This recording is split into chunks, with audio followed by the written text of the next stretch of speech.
doing with that commandment? You shall not murder. What's he trying to accomplish, Mitchell?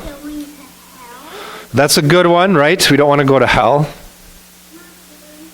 Why would God tell us do not murder? What's he trying to protect? He's trying to protect us, and he's trying to protect our gift of life, right? So Jesus said, you've heard it said, do not murder, and that's what it says. And we could probably say, well, Jesus, I've never done that. I've never murdered anybody. But Jesus is going to come back and say, but I tell you that if you say something nasty to somebody else, if you're angry at somebody and you say something in anger to them, it's as if you have murdered them. That's what Jesus was getting at with these commandments, right? It's not just, you shall not murder. There's more to it. He's protecting other people with that as well. So, how many of you have never said anything in anger towards anybody else? I can't raise my hand either. I haven't done it perfectly.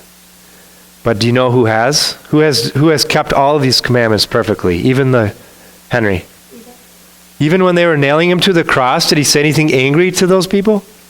What did he say? He said, Father, forgive them, right?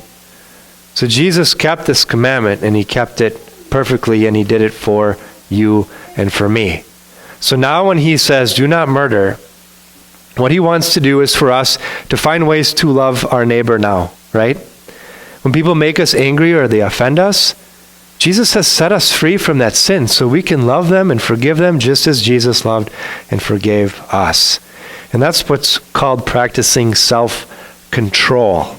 And I'm going to talk about that in the sermon this morning. And I want you to listen. What does it mean to practice self-control? And how did Jesus do that for me? How did he do that for you? Think you can listen for that? All right. You can go down. Thanks for listening. Go sit down with your moms and dads, and we'll continue with the hymn of the day.